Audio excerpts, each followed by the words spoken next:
I look forward to hearing from Dr. Frank Huang today. He's originally from Seattle, and he is a concert pianist who plays around the world, currently teaches at Miami University as piano faculty, and does a lot with streaming, live streaming, and presenting a concert series through his page. So I'm especially interested in how he's been able to create a stage digitally. And we're going to be doing some talking about leading up to creating your own career, building your audience, and leading up to that, that topic. So, Dr. Huang? Okay, all right. Great. Well, thank you, Ixi, for having me on here. I'm really excited to be, giving this presentation on audience building within the context of the 21st century musician. First of all, I hope all of you guys are well and healthy wherever you are.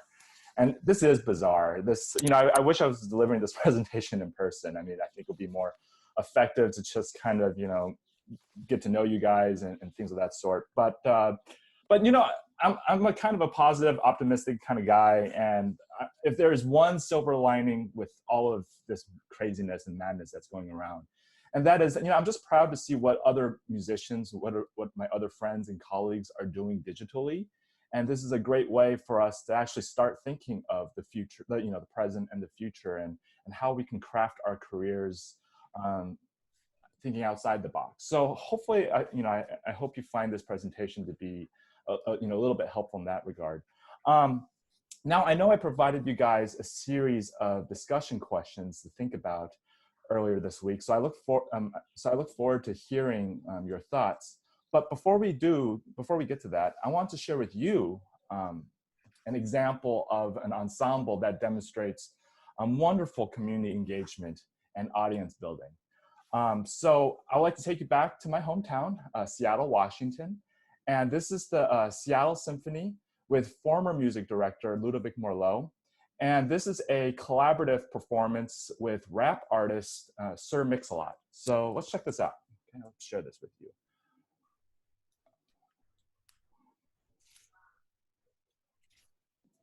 If you don't hear audio, please let me know, but I think it should be working.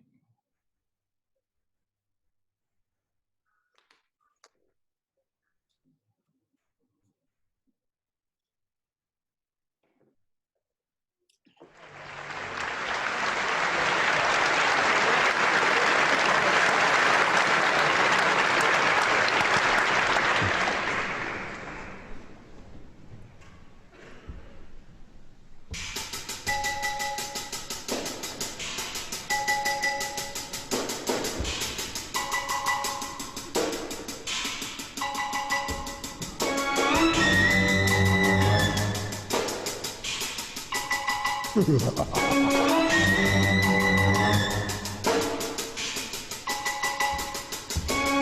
and Kid Sensation at home away from home in the S550 with the HRE's chrome. I'm calling up the posse, it's time to get the ripping. I'll freaking each sunroof to keep you suckers tripping. Everybody's looking, if you're jealous, turn around. The AMG kit got us dumped to the ground. We're getting good grip from the hot Pirelli tires. The Alpine's bumping, but I need the volume higher, cause the kick drum makes these girlies get done. We're rolling Rainier and the jealous wanna get some. Every time we do this, sucker MCs wanna battle. The man you love to hate, the J.R. Ewing of Seattle. Picked up the posse on 23rd and Jackson, heading to the strip. Guess we're looking for some action. The limo's kinda crowded, the whole car was leaning back. Maharaji's watching TV with two chickens on his lap. On Martin Luther King, the set is kinda dead. We need a new street, so posse move ahead. We all are kinda suave.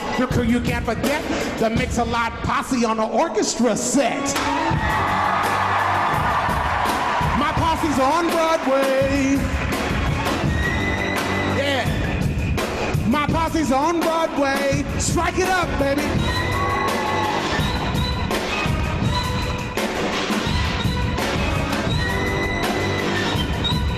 Yeah. Rolling and my posse was getting kind bored. There's not another posse with more points scored. We don't walk around like criminals or flex like big gorillas. My dude Rush Ride is the teenage lady killer. My Haraji's on the depth side dancing like a freak. The girlie see his paper and the knees get weak. Larry is the white guy, people think he's funny. A real estate investor who makes a lot of money. Clocking lots of dollars, we all got gold. Cruising in this Benz and ain't got no place to go. Wheeling 23rd, we saw nothing but thugs. The girlies was still skinny from smoking all them drugs. Cause the rock men got them and their butts just dropped. The freaks look depressed because our Benz won't. On 23rd and Union, the driver broke left. Kevin shouted Broadway, it's time to get deaf. My girl blew me a kiss, she said I was the best. She's looking at me freaky in a black silk dress. The closer that we get, the crazier I feel. My posse got an orchestra, we trying to keep it real. My posse's on Broadway.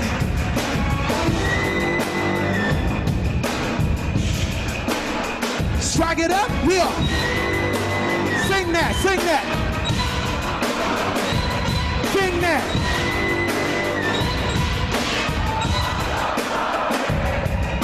Cruise Broadway and my wheels spin slow. Rolling with your posse is the only way to go. The girlies by the college was looking for a ride. We tried to pick them up, but we had no room inside. We put them on the trunk, we put them on the hood. Some sat up with the driver, they made him feel good. The posse's getting bigger, there's much too many freaks.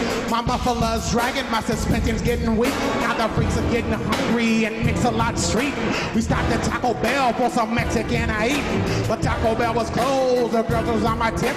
They said go back the other way, we'll stop and eat at Dick's. Dick's is the place where the crew hang out. The swats like to play and the rich flaunt out. Posse to the burger stand so big we walk it too. We're getting dirty looks from those other sucker crews. Get sensation dropped to 20 and didn't even miss this. He's off from another crew. She picked it up and kissed it. Her boyfriend's illin', he went to slap her face. My dude Rush Ride cold.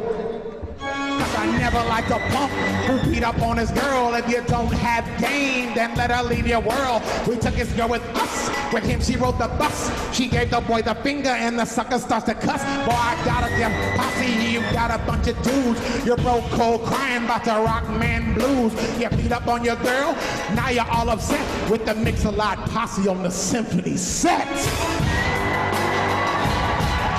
My posse's on Broadway. Hear that. Let him hear it. Don't stop. Let him hear it, y'all. What's the name of this?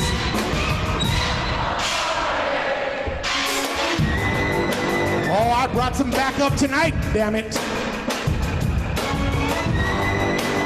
Brought me a conductor and a whole lot of sexy musicians.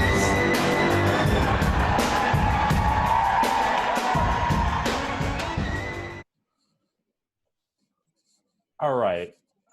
I hope you enjoyed that. For me, that was, every time I hear that, I'm always entertained by that. So if you are interested, that was that performance was part of a larger project with this and collaboration with the series, with the symphony. And it's called Sonic Evolution. And it was a collaboration between the symphony and local popular music artists, rock stars, rap artists. And I believe this project started about 10 years ago under the direction of Morlo. And I think this is a brilliant idea because, you know, Seattle has a long, I don't know if any of you have been to Seattle, but there's a long musical and rich tradition of just celebrating these type of artists. I mean, we have Pearl Jam, Jimi Hendrix, Sir Mix-a-Lot, and these iconic figures are absolutely celebrated. There's a museum of let's see, it's called Seattle Museum of Pop Culture, which is just right in the heart of Seattle downtown. And so the symphony, I feel like the symphony got to figure it out. You know, they're just trying to give people what they want. And so I want to show you something really, really quickly, actually. The YouTube channel. Give me 1 second to show you something that I think is absolutely simple, but yet profound. So here we are on the Seattle Symphony YouTube channel, and there's this comment here that I saw. Yep, right here. This might get me to attend the symphony more. And that's really, I think what the symphony was trying to do is they're trying to fix the perception of, attending the symphony is like a highbrow event and only the selected few can really appreciate and enjoy. And I think they shatter that image, and they're trying to invite a whole bunch of people to really come see and hear what they're doing. And the numbers really don't lie. If you look at this video, the count, 300,000, over 300,000 views. That's amazing for a classical music organization. I think that's incredible. If you look here, here's another, we're not gonna listen to all of it. We're not gonna listen to it, but this is another song by Sir Mix-a-Lot. And Baby Got Back, a big 90s hit song. I remember hearing that a lot growing up in high school. And so he invites people dancing on stage, and while they're performing with the symphony, it's almost like they're clubbing on the stage. There's look at this, 8.5 million views. That's unbelievable, So that's what I was saying earlier. Yes, it stinks that we're stuck at home. We're quarantined, but try to look around and see what others are doing, because I'm just so proud of what musicians and artists are doing these days, because we can be creative, and just because we can't do everything in person doesn't mean business stops for us. So and this is a great way for me now to kind of segue into our discussion. Now I shared my kind of artist and ensemble that sticks out to me. So I would like to now kind of yield the floor to anyone who has who kind of has some ideas of what artists and what ensembles stick out. So let me read out the question. If you have a comment that you'd like to share, just unmute your button, unmute your mic, and then go ahead and speak. Okay. So the first question is, think about some of the most impactful and innovative artists and ensembles that are currently working in the classical music industry. How do they stand out to you? What are some of their creative ventures, and how do they reach their audience? So I'm just going to kind of leave it open, and love to hear what you guys have to say.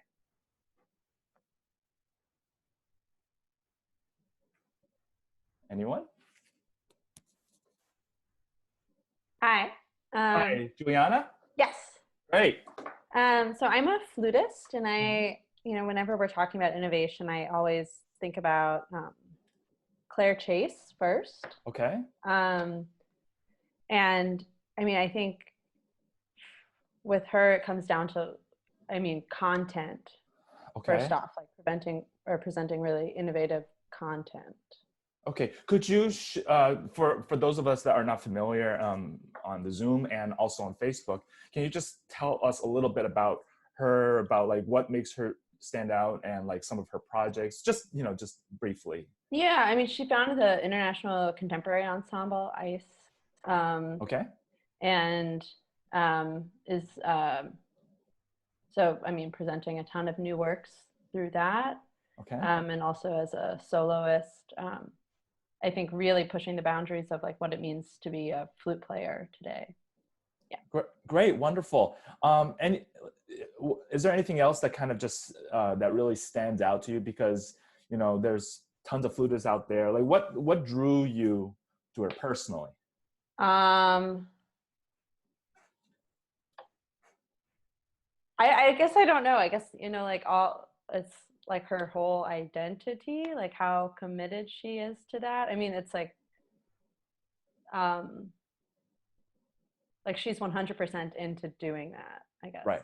Okay. Okay. So, I mean, yes, and being authentic and genuine, of course, is absolutely real, and is a really good point. And I will want to talk about that later. But good. Okay. And so I think you said that you were also just drawn to just the content, of the valuable content. Great. And that's also important too. Great. Anyone else? Just looking at the chat here. Okay.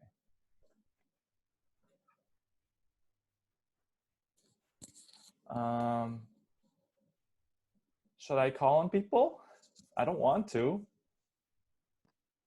I think like artists, like engagement wise, I'm a violinist, so like Ray Chen, he Great does example. engagement.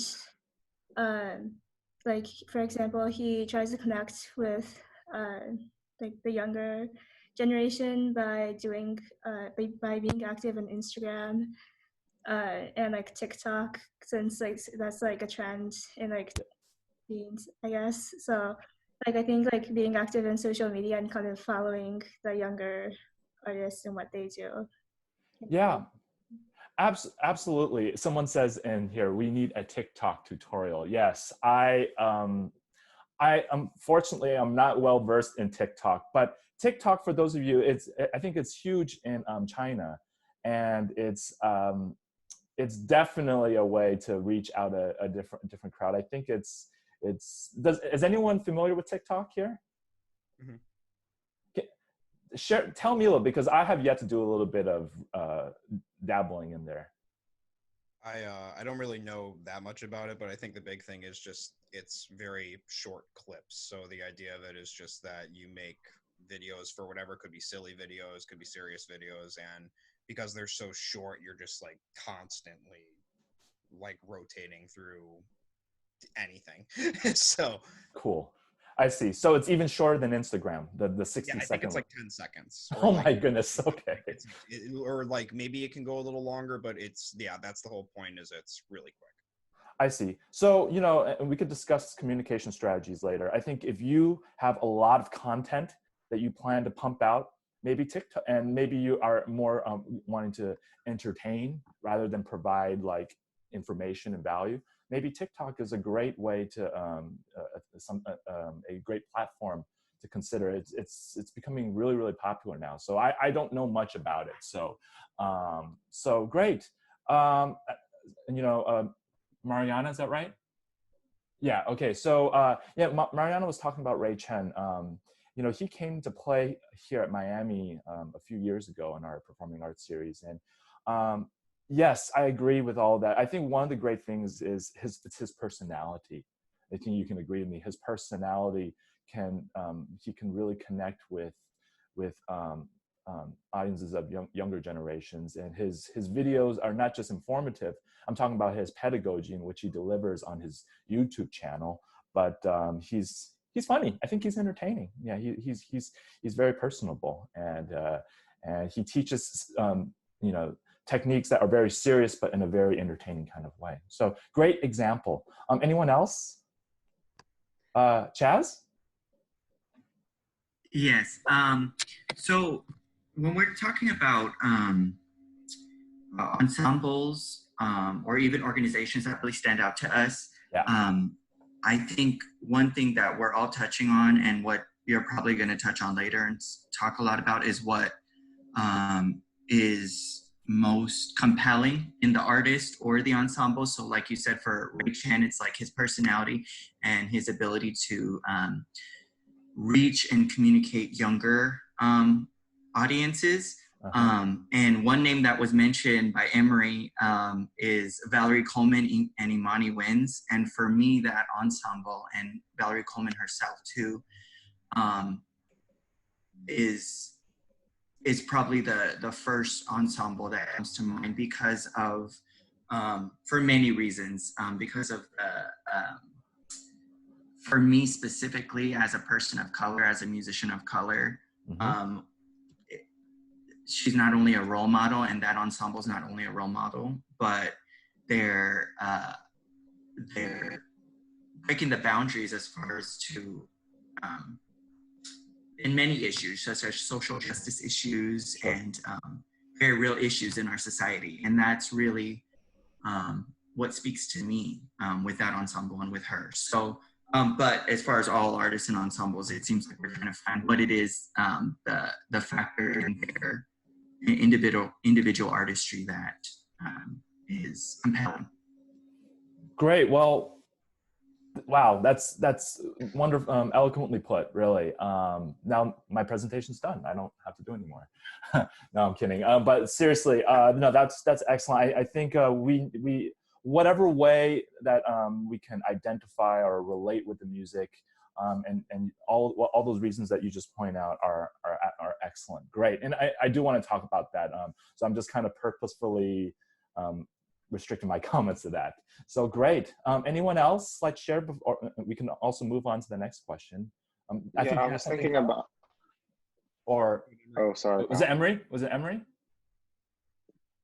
That's fine. Go ahead. Go ahead. Oh yeah.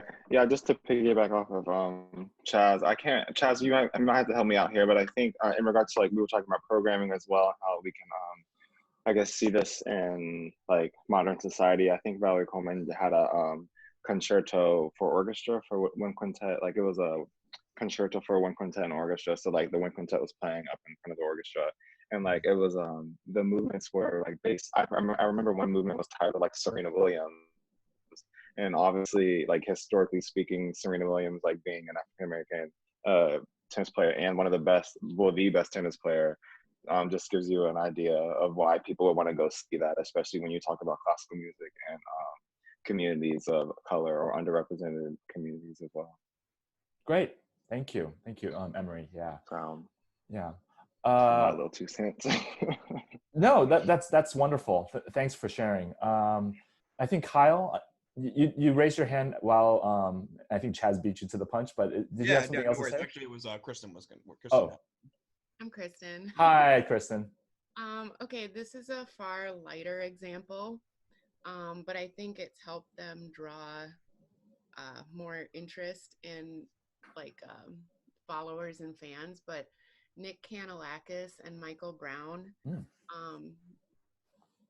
It's kind of several years ago now. They haven't I don't think they've really kept it up, but they made a series of shorts that are, have you ever seen Between Two Ferns with Zach Galifianakis? Zach Galifianakis? Yeah. I've not, no. So it's like an SNL skit. It's very dry humor. They have very, very, very famous people on. Okay. But them as an interviewer is they're very inept and and they do this with really, the most famous of classical musicians. Okay. Yeah, so it's very funny. They have well, sure, of course I can't think of who's on there now, but they just have these little shorts. They're so funny. But it's a pretty big audience too, because I think even between Two Ferns, they had Barack Obama on there. No, they but have this is not them. No, I know, but in terms of the audience that they have. So. Okay, that's great. Okay, so I'm glad. By the way, thank you guys for sharing, because we're hearing from all different kinds of they are all providing different types of value, right? And so, but what all of them have in common is that all of you are able to clearly pinpoint what they can provide, who they are, which I'll talk about in a second. But excellent, good. Shall we move on to the second question? Or did everyone have a chance to say what they want to say? I don't want to. I want to make sure everyone's included. Okay, well, if it's okay, let's move on to number 2. The $1 million question, right? How do we get more concerts and engagements work as a performing musician? Any ideas?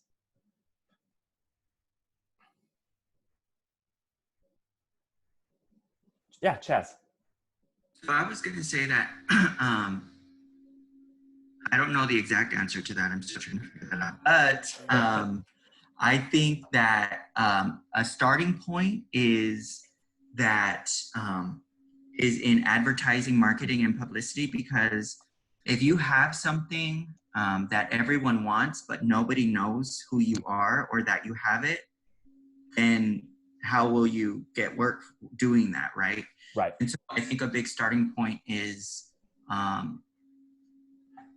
publicizing yourself, which is like we've been talking about along all of our social media platforms, so that people know who you are, what you do, what you're about, and what you have to offer. Yeah.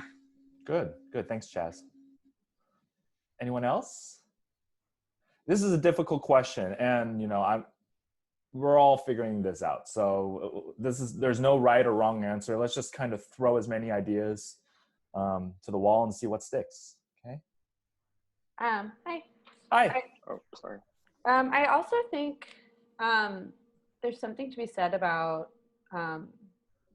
being really memorable in your interactions with people. I mean, people, I think, networking, I guess.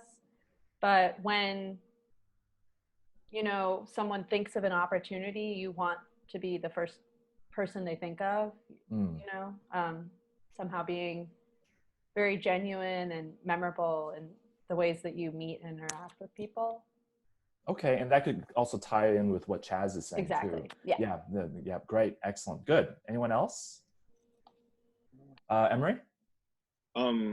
I personally don't do this, but as Chaz was saying, like a good start is like, I know there seems to be a really big trend with Instagram right now, specifically like a whole bunch of people like making like practice videos or videos to like kind of show off per se, and which in return will they get a lot of following on that platform. So once they get a lot of following, like people across the country or even in the world in some cases, really get a lot of work and a lot of exposure. So when people, when Juliana was referring to being memorable, like the first people I think of sometimes are the people that I hear on Instagram. Yeah. And something that helps like that publicity and advertise. Oh, sorry. No. I go ahead. Keep going. I did not mean to interrupt you. I just thought I heard a pause, so I thought you were done. So no. Please continue. Yeah, and I was just the last thing I was gonna say, like sometimes with Chaz was mentioning, like I think the advertising and publicity, and sometimes like having good audio and having like really good video and really like good quality in your videos can really increase the and the possibility of somebody remembering you because your audio is so good they can see your face, it's nice and clear, and etc. Great. You guys are saying excellent stuff. You're making my presentation so much easier, really. So that's, I'll get to you in a second, Chaz. I just want to piggyback off of what Emery was saying. All of you guys are talking about value. I mean, indirect, you're kind of alluding to it, providing value for your consumers. And I think that's absolutely critical because it's a kind of a way to soft sell yourself. If you're always trumpeting yourself in a very direct and a hard kind of way, people start to stop listening. But I think if you do it in indirect ways, finding strategic ways to do it, I think it can be highly effective. There was something that you said that was excellent. I totally forgot. It was really good. Anyways, it'll come back to me in the presentation. But thanks, Emery. Chaz, you had did you have something to piggyback off? I'm so sorry. It's 8:30 in the morning here, and I was blanking on a lot of things. But when the previous question, I forgot to mention, as a flutist, and we were just talking about Instagram, Lizzo. She is a huge artist who is making a big wave, as a flutist, and so meant to mention that. That's all I wanted to say. Can you tell us a little bit about her? So just paint us a picture a little bit of what is she doing? What makes her stand out? Whether it's anything, I'm going to leave it broad. Okay, so Lizzo is, for one, a flutist. Like I said, she is like an artist. And she also is really big on many, I think, social issues too. One thing that really speaks to me that she does and talks about is about body positivity. And that really hits home for a lot of us. There's been articles on her, and we're trying to bring her to the National Flute Association convention, but it was canceled for this summer, so hopefully the next summer. But yeah, I think that she really melds classical music with modern contemporary music. So that's really what, among many other things with Lizzo. And she's obviously an icon, on social media and in yeah, thank you. Thanks. Yeah, great. These are all great ideas. Thanks. Anyone else want to share if you have further thoughts on question number one or our current question? Yeah, Emery. Yeah, so just more about Lizzo. I guess speaking more about the the advertising publicity kind of being memorable. I can't help but think about how relatable Lizzo is in some ways because one, for me, she's an African American musician, and not only does she she's like mainstream pop culture, but also like she'll actually play her flute in the beginning of her like tracks. Like there's a song Coconut Oil and she's playing her flute. Like she'll play her flute at concerts and like she's really that's out cool. here. That's Yeah, awesome. like she's really out here like being relatable to like the classical music culture, which is unbelievable because not only does she have mainstream support, but she also has support from all these orchestral musicians, which is like not really common. Yeah, so, no, great. You know, that's an excellent example. Great, good. So obviously, you guys, you've done some thought about this. That's excellent. I just want to kind of move things along because otherwise we'll be here till 1 or 2. So lastly, and this is a way for me to kind of get to know you guys on a musical level. Would anyone be comfortable in sharing, your story or I like to call it the secret sauce? What defines you? What's your secret ingredient that makes you unique? So any takers?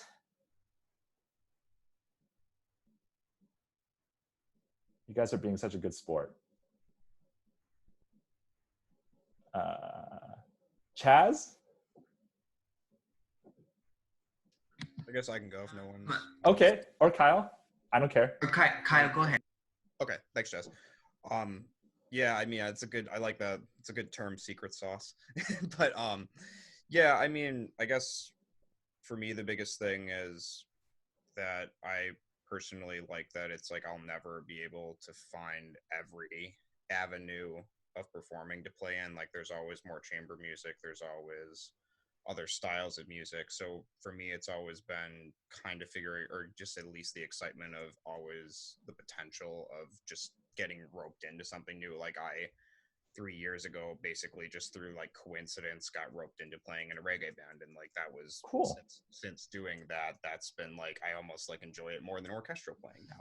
And like, like when I was in my master's, like I never would have thought that like, oh yeah, you would really love to play reggae music. Like, so just things like that were the idea that, that there never is, or I never will be able to do everything. So there's always going to be something new along my career that could potentially pop up in terms of, again, ensembles or just styles of music or styles of playing. Excellent. What do you play, by the way? Trombone. Trombone. Okay. All right. Great. Excellent. Good. Chaz? Yes. So what makes me unique? I think I touched on a few of the things that are important to me, but I think one thing that is at the core of what I do, both as a musician and just as a person, is using music, specifically classical music, as a tool and catalyst for social justice and social change. Okay.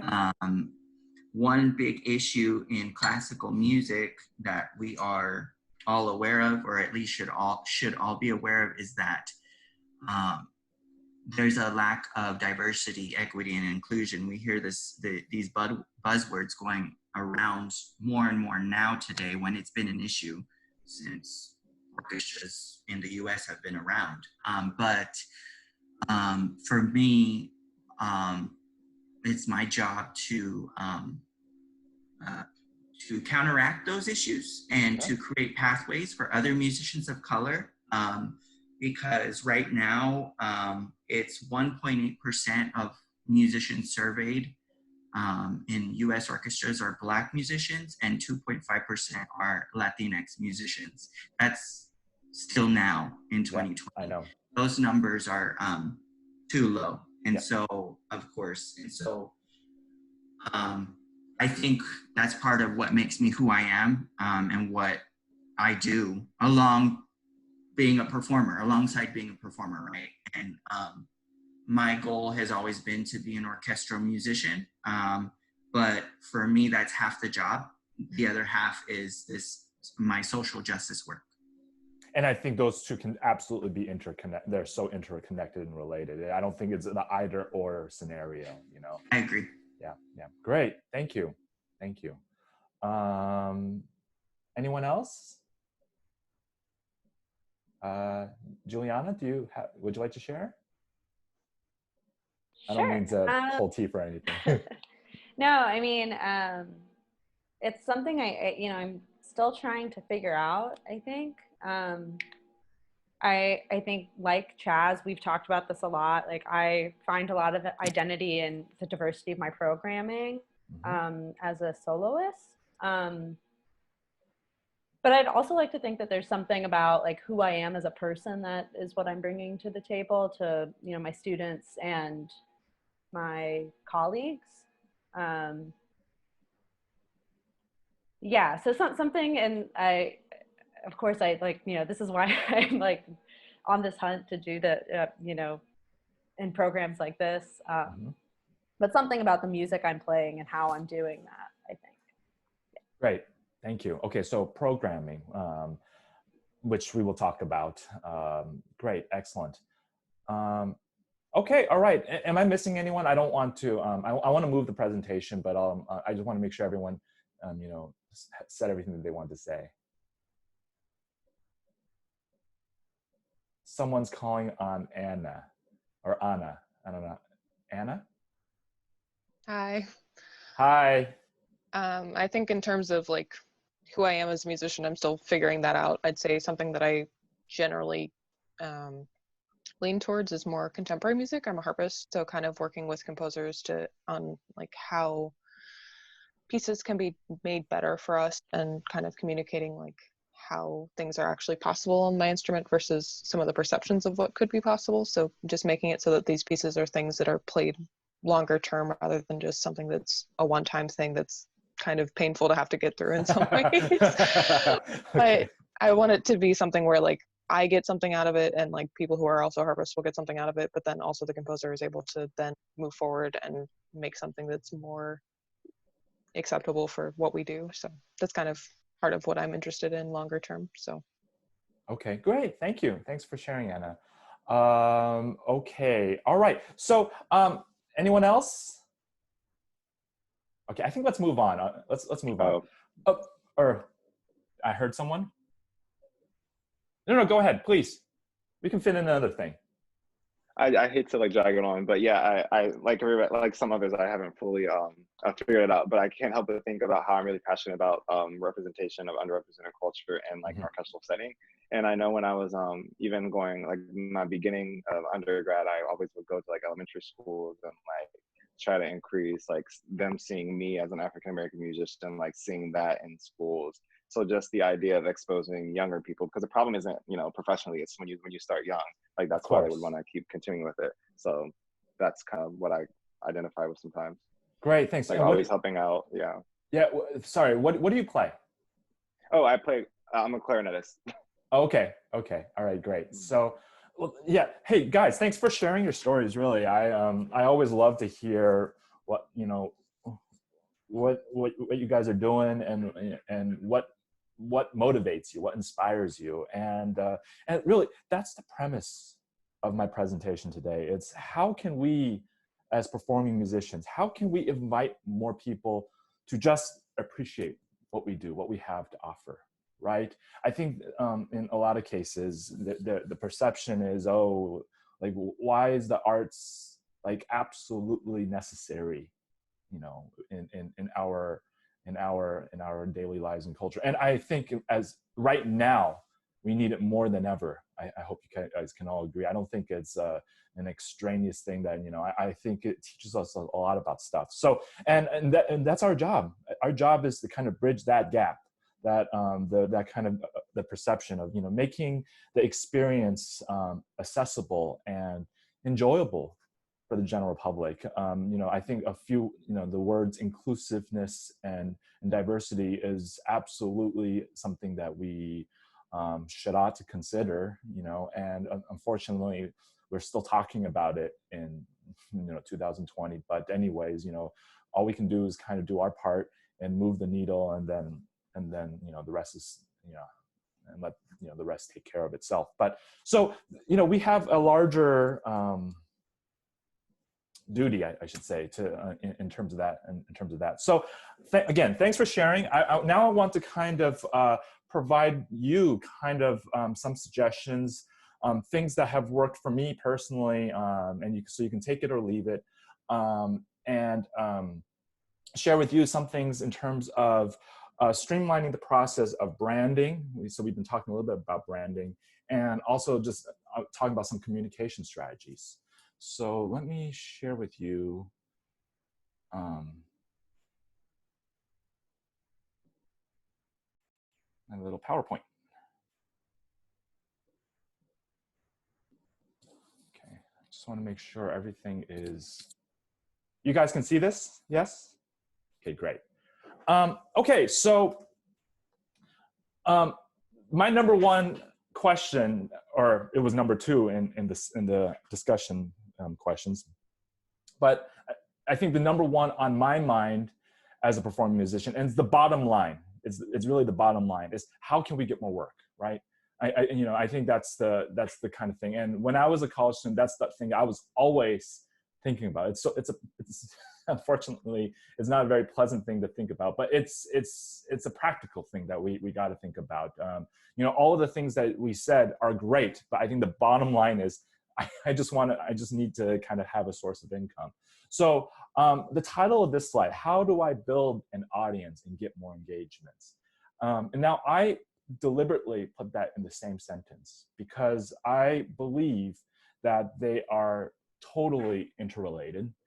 And I even think that building an audience, there's correlation to getting more engagements, okay? You know, when I'm pitching myself to presenters, to arts organizations, to recital series, the thing that they're thinking about, besides can this person play, okay? But a lot of people can play well, okay? I don't think that's the first thing they're thinking of, okay? Or I think another factor they're thinking of is, can I sell this artist? Can this musician, can this artist, can he or she bring in a crowd?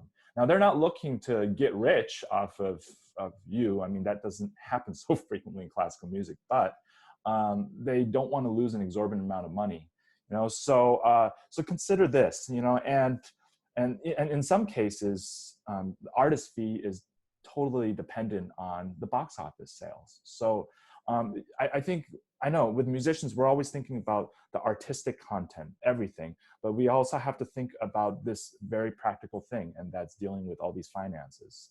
So that's why I spent a good portion of, you know, the last 30, 40 minutes or so talking about these kind of things, branding and figuring out your story. So, and that's, I think, the starting point that we have to do is to figure out who we are as a story and who we are as a musician, and figure out our story. You know, this term you hear a lot thrown around a lot these days, and that's, you got to be entrepreneurial, you know. And I know it's cliche, but cliches exist for a reason, and it's absolutely true. When there's so many musicians these days, and we're all trying to fight for the attention, like, we got to figure out ways to stand out. And as so, you know, as like a business, you know, businesses, they think of mission statements, visions, and stuff like that. And I think as artists, we have to do the same. You know, we need to think of an artistic vision, or a I don't know, artistic credo. You know, like, what makes us unique? What do we want? What do we want people to get out of our services or out of our performances? In the case, is it information? You know, is it valuable information? Is it an emotional response? Like, do we want our performances or our projects to elicit a type of response? Like, what is it? You know, and what makes you unique? What makes you stand out? What do you have to offer? And so I think asking these questions, they're tough questions. And I can tell a lot of you guys have put thought into it. It's very clear and obvious to me. And I'm really happy to hear that. And so, I encourage you to, of course, continue to think about this. If this is totally new, then great. And if you already thought about it, then we're always evolving as people, as musicians. And so I think if you fine tune this, I think you can really get to the essence of how to really sell yourself. Okay. Also, at the same time, I want to encourage you to ask this very important question when you're doing this kind of brainstorming, soul searching. And that is, ask yourself, so what? If you're saying something about, oh, I want to do contemporary music, or oh, my Beethoven is, my interpretation is very convincing and everything. Well, ask yourself, so what? Okay, it sounds cold, it sounds heartless, but I think these tough questions will help you dig deep into who you really are and what you stand for and what makes you stand out. Because, think about it, I'm a pianist. Okay, if I'm in New York City, okay, I'm in New York City and I'm a pianist. Tell me how many times you haven't heard that story before, right? Or if you're a soprano, oh my goodness, in New York City, that's how do you stand out? Or you want to move to LA to hit big in the music scene. Okay, well, how many people want to do that? So really dig deep and really, I think the more uncomfortable questions you ask yourself, I think then you're doing a great job with this exercise, okay? And last but not least, I would say set quality time doing this exercise. Do it often, do it frequent. Don't do it in between classes, okay? Like if you have a class at 11 and then you have an hour beforehand, no, don't do that, because you're thinking on the clock, and then that just stunts creativity. For me personally, and I will share this with you later, what's been on my mind lately, but I like to do this during summer. Summer I don't have a regular teaching schedule. I don't have a regular concert schedule compared to during the fall and the spring. So there's a lot of time to just think. So find whatever time works for you. I have a question about that. Yeah. This might seem sort of remedial, but are you sitting and journaling, or when you sit, it's hard to say, spend hours thinking about this or something. Yes, I will actually talk about that in a couple slides. Okay, so, okay, perfect. No, don't worry. Thank and you. if I don't completely answer your question, by the way, can you ask me again at the end of the thanks. Yeah, and by the way, feel free to stop me if you have questions, or if you have a question that you want me to answer at the end of the today's workshop, I'll be happy to do that. So I forgot to mention that. Thank you, Juliana.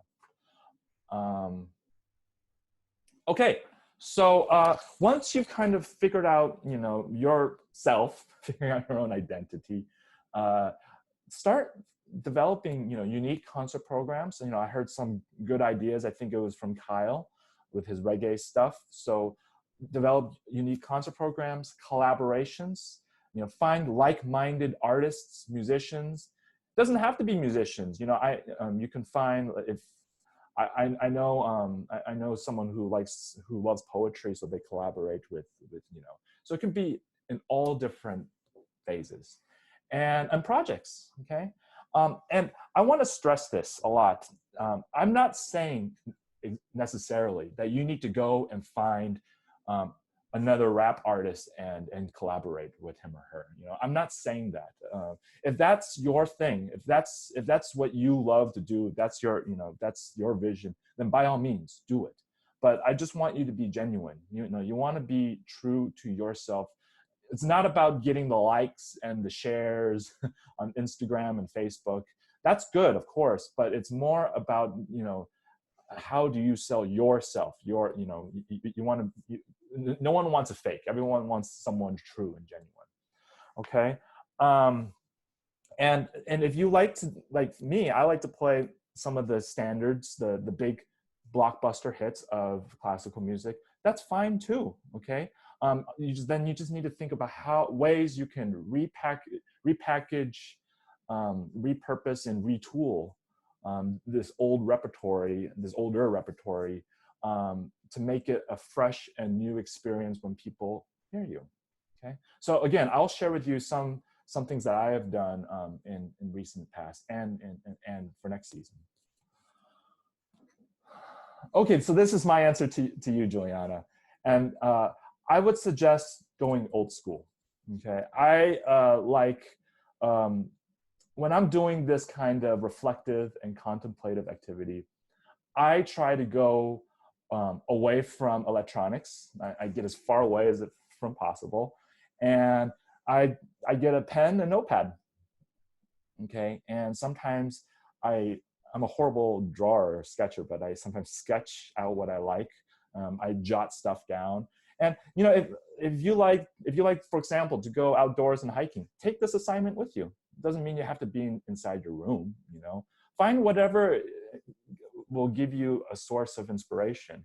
And I would encourage you to, as you are doing this exercise, to not stop after 3 to 5 ideas. You know, keep going. See if you can hit 10, 15, 20.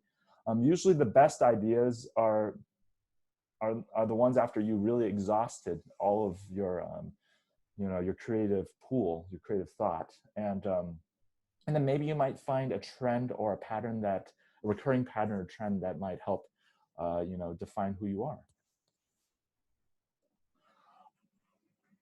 This goes without saying this, but I do want to say this, and it's, you know, don't be afraid to be bold and innovative and creative. I mean, if people were afraid to be bold, I don't think we would have that kind of example that I shared with you with the Seattle Symphony. That's pretty bold, I think, you know. And so sometimes being bold will require you to push yourself out of your own comfort zone, and it might even have to push others out of their comfort zone. But I think to be bold, you have to push boundaries. And so sometimes, you know, we're afraid of failing. Maybe we're like, oh my gosh, is this a pipeline dream? Is this realistic? Is this practical? Oh my gosh, you know, I don't want people to think am I crazy? You know, do it. You have nothing to lose. You know, the worst case, it doesn't work out. You learn from it, and then you can either tweak it, or you can pivot, or maybe you might just, you know, or you might set it aside and come back to later. I don't know, but don't allow fear or the negativity to prevent you from doing what matters to you. Okay? If I could only say one thing in this topic about branding and finding your vision, the biggest thing I would say is to look to others for inspiration. And this is a tough one because, you know, we spend a lot of time. Are all of you grad students or what? Raise your hand, grad students. Okay, I see my link, my thing blinking, so I see yes. Okay, so it seems like most of you are grad students.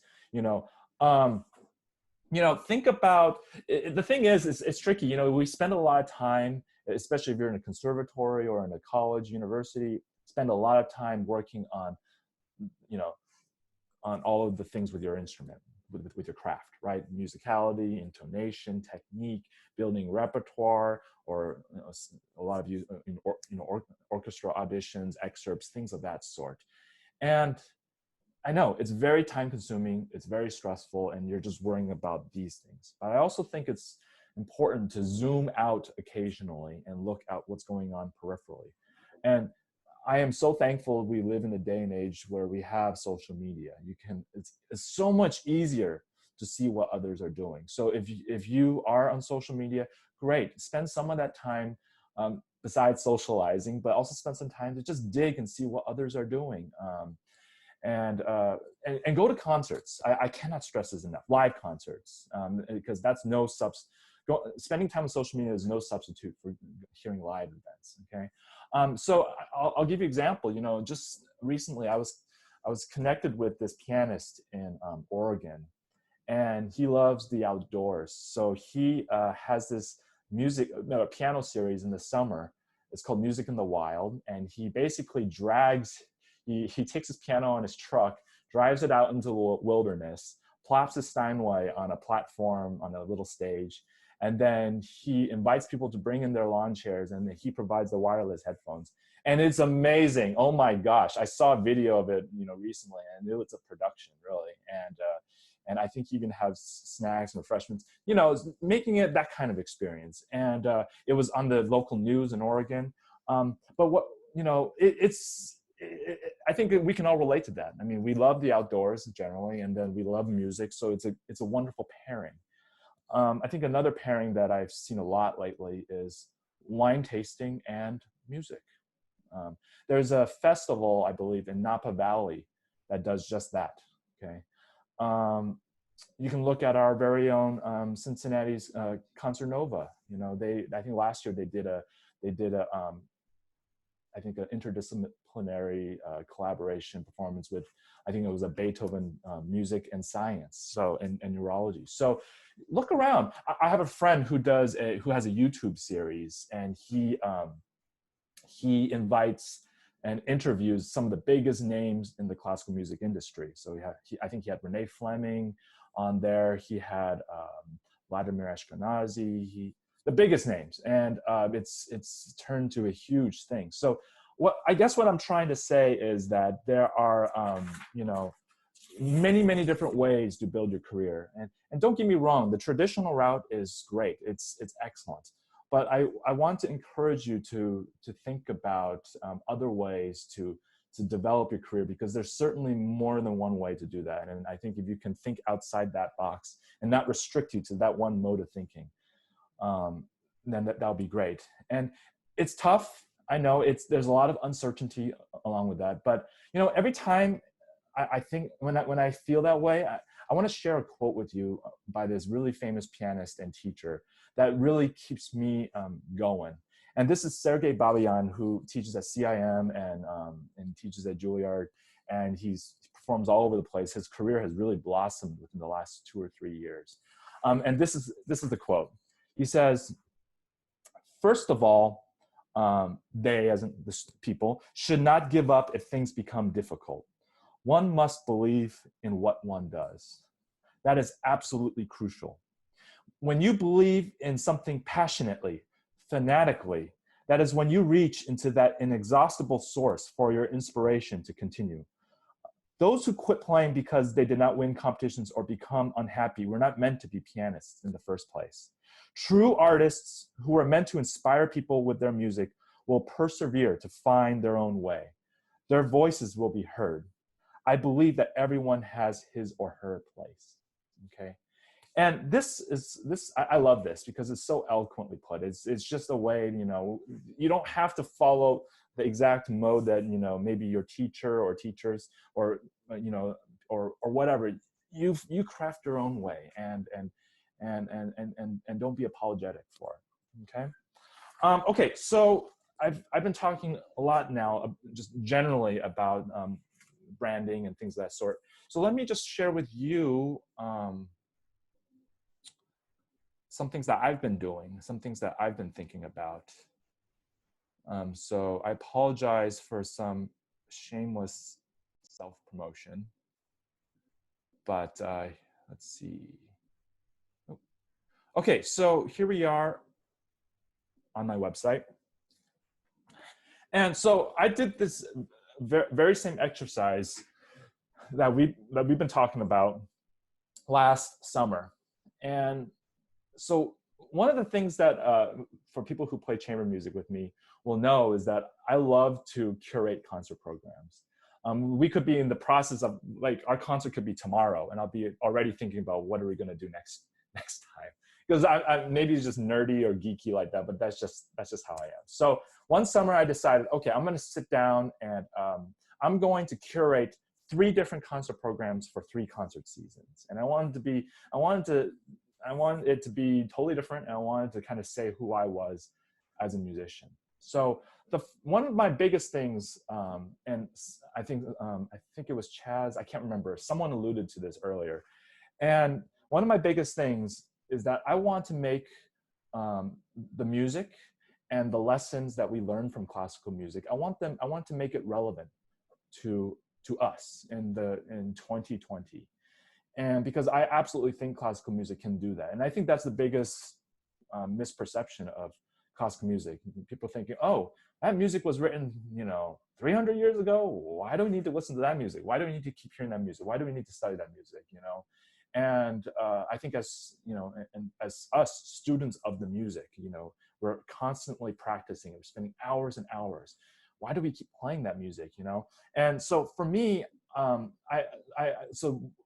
really excited and proud of this recital that I developed for next concert season, and it's called Odyssey of Descent, and it explores the relationship between protest and classical music. When I was growing up, in high school, one of my favorite subjects was history. And I always felt, okay, history, there's so many different types of history. You can examine it from one side, you can examine it from other sides. So I figured I want to examine important historical moments from the artist's side. I don't think that's done so often. So this is a way for me to kind of fill my history buff and also feel like I can, say something. And so as you can see here, I have music of Beethoven, the Eroica variations, which I think is absolutely, it's his way of commenting on the upcoming French Revolution. Same with Liszt's piano arrangement of Mozart's Marriage of Figaro. I have music by Chopin. I have music by Florence Price, who was a female African-American composer in the 20th century. I have music by Joan Tower in Fanfare for the Uncommon Woman, which is a piece that celebrates the accomplishments of innovative women. Okay, so what I'm doing here is I'm creating a program of familiar and unfamiliar works, because I love lesser known music, but I also like music, standard repertory of the Western canon. So here, I collaborated with our very own Tina Gutierrez, who's a local photographer. I believe she's done some work with the CSO, if I'm not mistaken. But here's one picture. We did a little mini shoot in her studio. So here's a picture from that. Okay. And this is actually on a kind of I think this was like on a plexiglass or something. Anyways, it was a really fun time to do this kind of project. My next concert program is called Bon Voyage, and it's music inspired by life-altering travel. For me, I think we can all relate to this. When I love to travel, love to see other places. I love exploring new cultures and thinking of that sort. And I think when I come back, whether it's from business or whether it's from vacation, I feel a sense of rejuvenation and creative inspiration, if you will. And so I feel like that I was like, okay, well, I want to create a program on that. And I think with musicians, especially from composers from the 19th, 18th century, traveling was a much bigger deal back then. It was a huge hardship and a huge journey, so for them, they were definitely inspired by all of these things. So I decided to create a program of music of that sort. So I have Brahms, Milhaud, Poulenc, Chopin, Chesky, and Liszt, trying to cover as many of the different regions. So this one's a little bit lighter in terms of subject matter compared to the first one. Okay, and last but not least, Celestial Visions. And this is a music program consisting of music evoking dream and fantasy elements. And these pieces I just wanted to learn for a long time. So I was just thinking, okay, so here's George Crumb, A Little Midnight Music, which is a piece that's, he quotes Thelonious Monk in his famous jazz standard, Around Midnight. Really catchy, a lot of unusual things that he does in this piece. So I love it. And then this has been on my bucket list for a long time, and it is Liszt's solo piano arrangement of Berlioz's Symphonie Fantastique. So, and if you know the story of that, that's highly evocative as well. So, so these are some ideas, and then I don't want to blab on about my stuff, but I blogged about it as a way to kind of share my messaging and the inspirations behind these projects. behind these projects and things of that sort. Okay, so I'd like to pause really quickly for me to get some water, but do you guys have any questions for me at this time?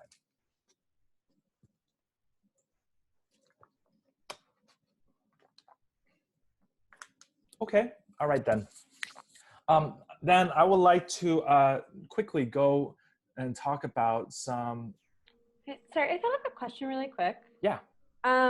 So you might have mentioned this a little bit, but with these programs, did you first decide on what you wanted to play and then find themes that worked, or found Both. the themes? Both, yeah.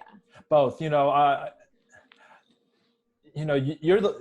are the ultimately we are the ones that have to spend time to practice this music and learn this music and perform this music. So yes, and this goes back to the being genuine, right? If you don't like this, let's say you have a certain idea that you want to do, but you just don't like the repertoire in that idea, then don't do it.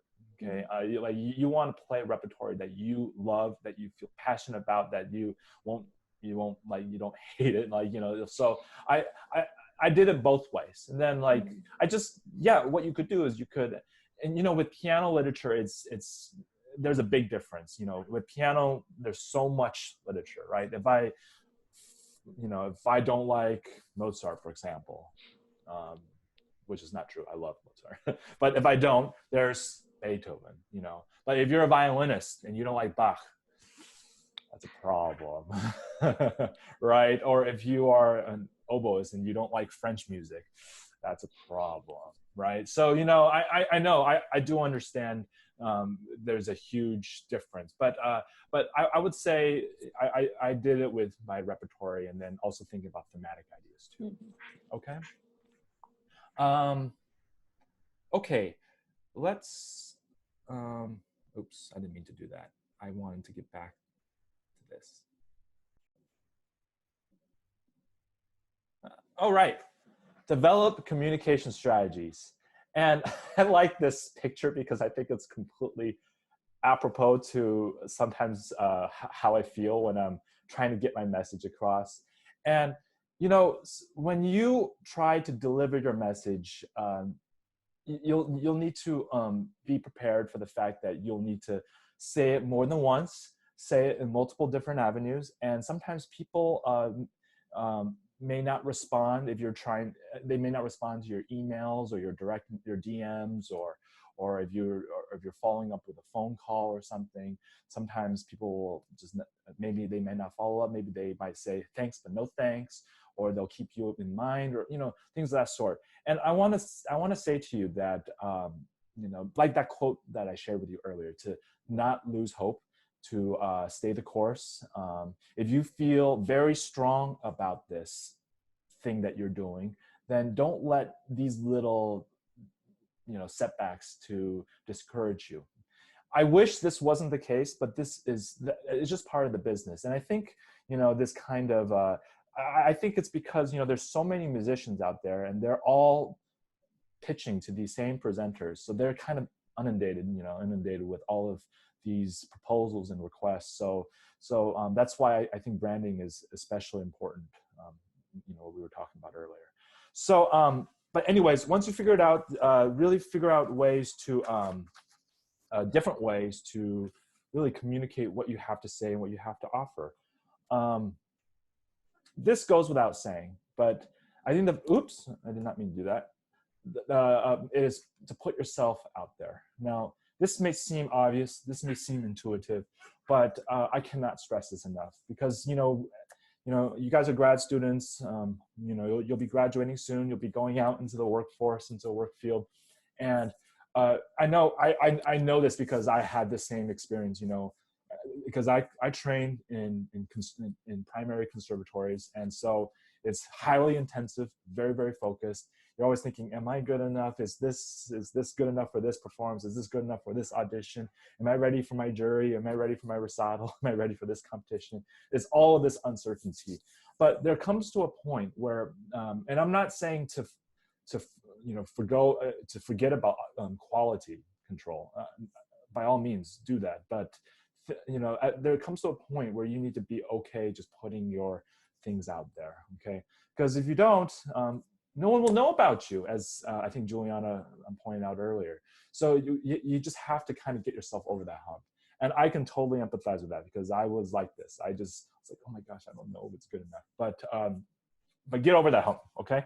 I think the way to go, like any business, we have to invest in marketing. And it's tough because as musicians, we don't have a very big budget for ourselves. So what I would do is, when you are setting your own budget for your own personal, housing, rent, utilities, all that stuff, include just a little bit every month with marketing, okay? And I would start off with digital marketing because it's the best bang for your buck, okay? If you have money to do print marketing, great. But I think for efficiency, I think for reach and impact, I think digital marketing is a really good way to go. So if you don't have a website, get on it, okay? Maybe you can make that a summer project. If you don't have a Facebook page, maybe you'll have to consider that, or an Instagram. I don't know what it's called. Is it a public account? I think that's what it's called, which is like a Facebook page, okay? And within those, you can definitely you can market yourself. It's great because there's target marketing. You can boost your posts in Facebook. How many of you are familiar with this feature? Okay, so I can explain a little bit. And if you have further questions, I can answer them later at the end. But if you have a Facebook page, you can boost your posts. And what is great about that is you can set the parameters very specifically. You can say, I want this age group, I want this sex, male, female, I want this location, and you can do it in various locations. So let's say you want to settle in New York or these big markets. Okay, maybe you might want to target those people there, okay? And then you can also target by interest. Piano pedagogy, piano performance, piano literature, piano, whatever. And it can get very specific. And Facebook can help you define that. And it's excellent. And then you can define the objective. If you want to get more views of your video, or you want people to click that website, or you want people to engage with you, or you want people to leave comments or message you. So you define the purpose, and it's great in that sense, okay? And you can set the budget. If you want to only spend $15 for 3 days on this video, whatever, then you can do that. You can also advertise on YouTube, but that requires a much bigger budget. It's a lot more expensive. So I think the first place to start is Facebook and stuff like that. And if you're looking to open the business, Yelp is great too. Think about it. People don't, like, when you're going to find out what's good on restaurant, like where to go out to eat, I think of most people now go to Yelp because they want to see what other customers have to say rather than reading a review on the newspaper, okay? Although that is still a method, I think the majority of people just use Yelp because they want unfiltered, unbiased, So consider these options, okay? One really cheap, very inexpensive and free, I might add, way to market yourself is live streaming, okay? Now, I will say that there's been studies, I don't know the exact study, but there's been studies where Facebook and Instagram, they have an algorithm where when you live stream, it will kind of push it up to the top of the news feed, meaning you will get more, better engagement and metric numbers, okay? And it's free, of course, and it's a much more personalized approach compared to recording your video and uploading it onto the social media, okay? So I want to share with you a project that I've been doing, a live stream project that I've been doing.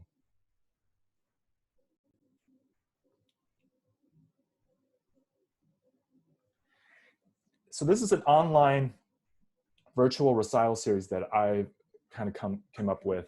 This is the second year in its making, and it's called Rallentando, because I want people to, I'm thinking, okay, what do people want to do after a long day of work or a long day after school and classes? Okay, so they eat dinner, and then it's around that time after dinner, I'm going to go sit on my couch, chill on the couch, pull out my phone.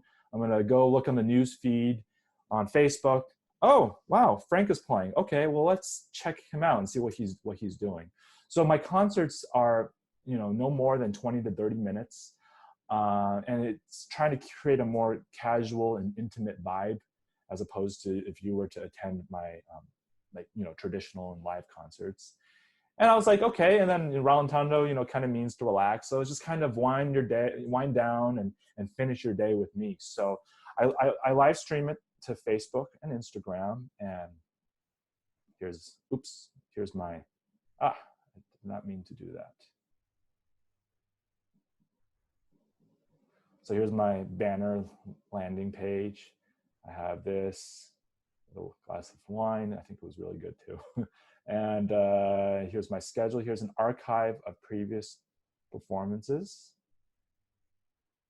Okay. Now, live streaming is not new. It's been around for a while, but I want to share with you some of the kind of software and the technology that I'm using to kind of boost my production value in the live streams. So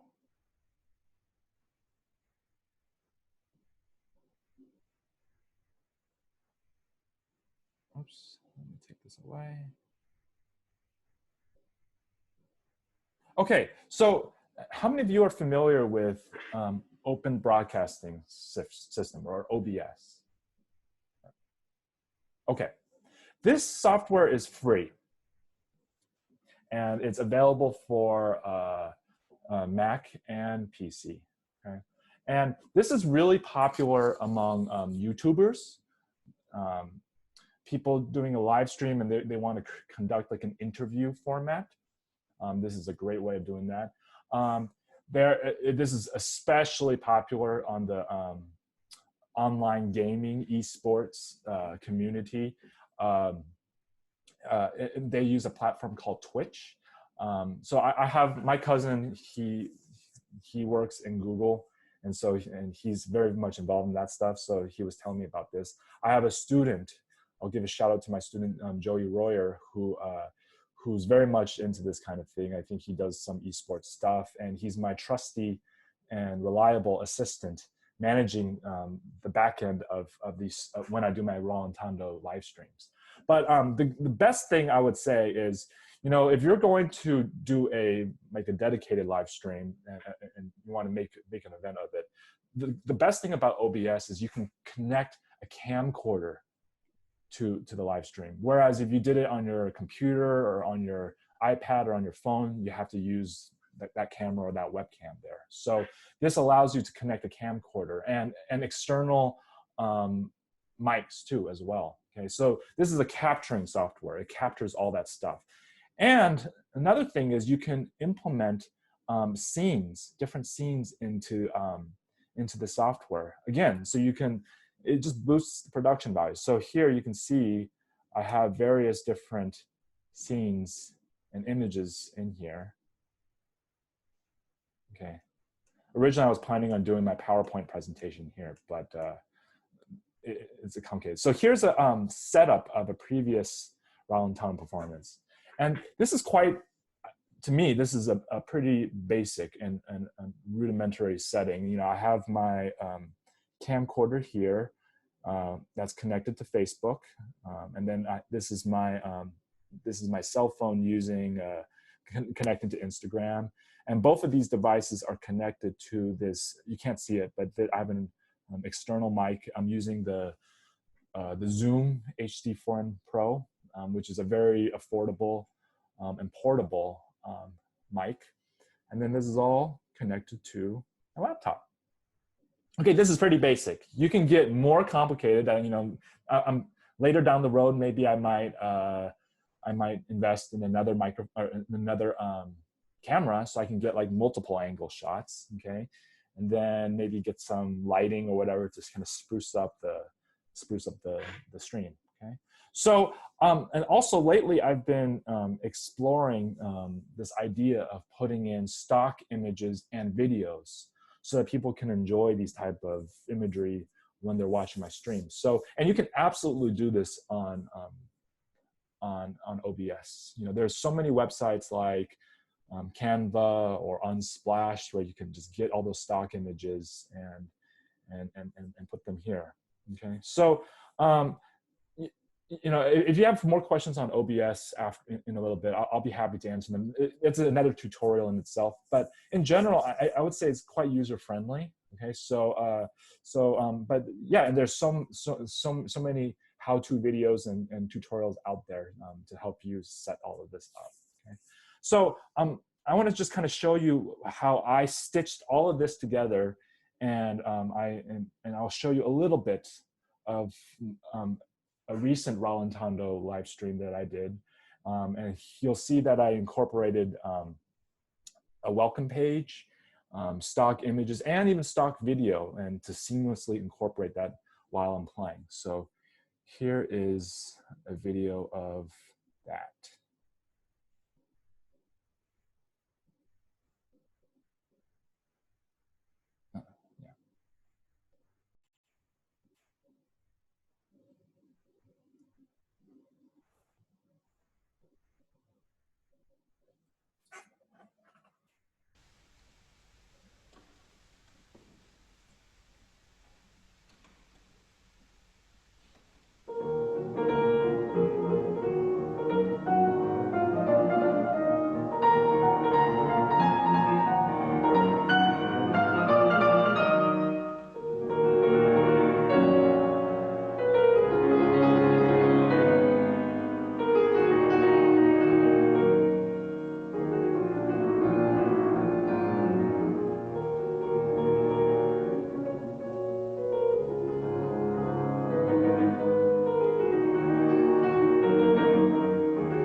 Okay, so that kind of gives you an idea of how that kind of works with my Rallentano live stream. So so that's that. You know, so I hope you found this all to be informative and helpful.